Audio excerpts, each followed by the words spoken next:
Good morning সবাইকে। সবাই কেমন আছো? আশা করছি ভালো আছো।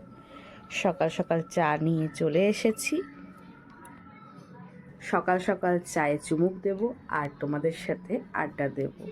আর সারাদিন কী করছি আজকে সেটারই ব্লগ ছোট্ট করে তোমাদের সাথে শেয়ার করব।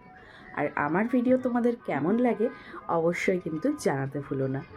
আর ভিডিওতে অবশ্যই একটা লাইক কমেন্ট সাবস্ক্রাইব করে রেখো, কারণ কিছু কিছু সময় আমি কিছু টিপস দিয়ে থাকি, সেগুলো তাহলে তোমরা সরাসরি তাড়াতাড়ি পেয়ে যাবে। সকাল সকাল নিয়ে বসে গেছি চা, 1 কাপ চা। কাপটা কিন্তু খুব একটা বড় নয়, আর কারণ আমি না খুব বেশি চা খেতে পছন্দ করি না। সাথে নিয়েছি 2 রকমের বিস্কুট। তো এখানে নিয়েছি ব্রিটানিয়া মারিগোল্ড, আর এখানে নিয়েছি এরকম গুগলি টাইপস কিছু একটা বিস্কুট হবে, যেটা কালো জিরে তোমার চিনি দেওয়া। এই বিস্কুটটা খেতে কিন্তু ভীষণ সুন্দর আর ভীষণ ভালো লাগে, এটা শুধুই খাওয়া যায়। এই বিস্কুটটা কারা কারা খেতে পছন্দ করো অবশ্যই জানিও। যা পড়ে গেল, এই বলে না বেশি ভালোবাসা অতিরিক্ত ভালোবাসার ফল, বেশি চুমুক দিয়ে দিয়েছে। যাই হোক, সকাল সকাল চা কিন্তু না হলে হয় না, কারণ যা ঠান্ডা পড়েছে এই ঠান্ডায় 1 কাপ চা কিন্তু অবশ্যই চাই। চায়ের সাথে বিস্কুট দিয়ে খেতে খেতে সকালের কী কী কাজ হবে, কী কী রান্না হবে, সেগুলো চিন্তাভাবনা চলতে থাকে মাথায়।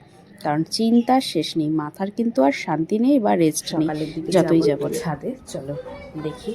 বাহ, আজকে রোদটা কিন্তু দারুণ দিয়েছে। এই ঠান্ডায় যদি এত সুন্দর রোদ দেয় তাহলে কত ভালো লাগে বলো তো। জামা কাপড়গুলো শুকিয়ে যায় আর নিজেদেরও একটু রোদ পোহাতে ইচ্ছা করে।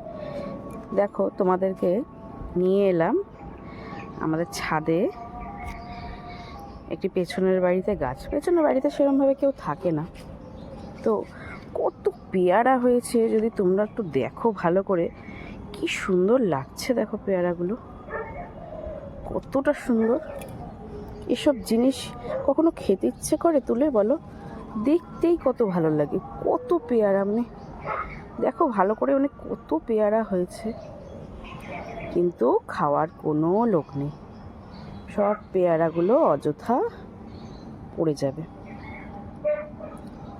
দেখো ওই পাশে কত বড় একটা পেয়ারা হয়েছে, কি সুন্দর লাগছে। মানে এগুলো দেখতেই যে কত ভালো লাগে। হ্যাঁ, অবশ্য আমার ছাদের থেকে দেখা যাচ্ছে। দেখো কত পেয়ারা।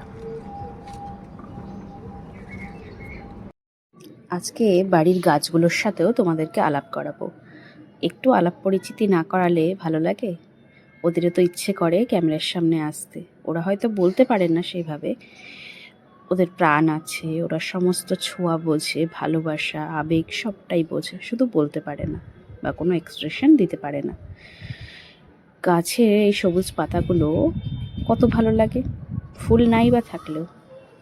কিছুদিন আগে এই টবগুলো আনা হয়েছে, মানে এই ফুল গাছগুলো নয়নতারা, লাল রঙের নয়নতারা। বেশ দেখতে একটা জায়গায় ভালো লাগছিল, তাই ভেবেছিলাম আনবো। এটাও একটা গোলাপি রঙের নয়নতারা, এটা 12 মাসের গাঁদা। আরেকটা নয়নতারাও আছে সাদার উপর লাল একটা মাঝখানে ফুটি দেওয়া।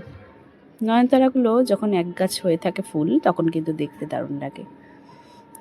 একটি বাড়িতে আমি দেখেছিলাম, দেখার পর থেকে আমি খুঁজেছিলাম, তবে অনেক খুঁজে খুঁজে পেয়েছি। রয়েছে একটা বেল গাছ, আর এই যে শো স্টপার আমাদের রানী গোলাপ, ছোট ছোট গোলাপ। গোলাপগুলো ভীষণ গোলাপি রঙের, দেখতে কিন্তু ভালোই লাগছে। এক গাছ হয়ে থাকে সব, এখন গাছটি ছোট। দেখা যাক কতটা কি বাঁচাতে পারি গাছগুলো, কতটা কি যত্ন করতে পারি। এই যে শীতের রানী, এনারাও কিন্তু শীতের জন্যই, এদেরকে শীতের রানীই বলতে পারো। ফুলটা কত সুন্দর ফুটেছে দেখো, হলুদ রঙের এই ফুলটা কত ভালো লাগছে দেখতে, অপূর্ব লাগছে। এই গাছটা কেমন যেন একটু শুকিয়ে শুকিয়ে যাচ্ছে। তোমরা বলো তো এই গাছটা কি নাম, আর কি করলে এরকম সতেজ হবে, নাকি শুকিয়ে যাচ্ছে কেন? ওই পাশটায় গিয়ে দেখলাম লঙ্কা গাছের যে বীজগুলো ফেলেছিলাম, গাছ তো বড়ই হয়েছে, বড় হওয়ার সাথে সাথে কত লঙ্কা হয়েছে। এতগুলো লঙ্কা হওয়া মানে কিন্তু ভীষণ বিশাল ব্যাপার। তো একটা লঙ্কা তো পেকে লালও হয়ে গেছে, তুলে না একদম খেতে ইচ্ছে করে না। গাছের লঙ্কা গাছেই থাক, দেখবো মাঝে মাঝে, এতেই মন জুড়িয়ে যাবে। তবে একটা খেয়ে দেখবো, কতটা ঝাল, কারণ এই ঝাল লঙ্কার বীজগুলোই কিন্তু আমি ফেলেছিলাম। তো কী গাছ বেরিয়েছে জানি না, বোম্বাই লঙ্কার বীজও ফেলেছিলাম, তবে বোম্বাই লঙ্কা গাছ আমি কিচ্ছু বুঝতে পারছি না এখানে কী গাছ, দুরকম বীজ ফেলেছিলাম একসাথে। এরপর কিন্তু আস্তে আস্তে দুপুরের দিকে এগোলাম, দুপুরের রান্নার দিকে। ওইদিকে কিছু পাতা ভাপাতে বসাতে দিয়েছি, আর এদিকে বেগুনটা ভেজে নিচ্ছি। আর পাতাটা হচ্ছে ফুলকপির পাতা।